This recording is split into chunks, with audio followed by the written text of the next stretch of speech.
அருட்பெரும் ஜோதி அருட்பெரும் ஜோதி தனிப்பெருங்கருணை அருட்பெரும் ஜோதி. எல்லா உயிர்களும் இன்புற்று வாழ்க, வள்ளல் மலரடி வாழ்க வாழ்க. வாழ்க வளமுடன். ஆன்மநேய அன்பர்கள் அனைவருக்கும் என் அன்பான வணக்கத்தை தெரிவித்துக் கொள்கிறேன். இன்று நாம் அறத்துப்பாலில் 2வது அதிகாரமான வான் சிறப்பு என்ற அதிகாரத்தில் உள்ள 4வது குறளுக்கு சன்மார்க்க விளக்கம் காண்போம்.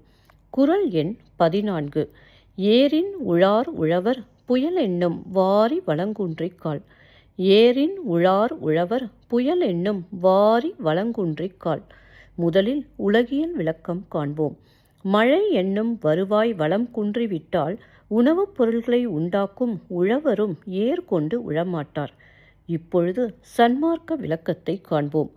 நம்முள் ஓடும் சுவாசக்காற்றை எழுச்சி பெற செய்து உழக்கூடிய உழவர்களாகிய நாம் உழாமல் நம் சுவாசக்காற்றை புயல் போல் வளங்குன்ற செய்கிறோம். மீண்டும் ஒரு முறை கூறுகிறேன்.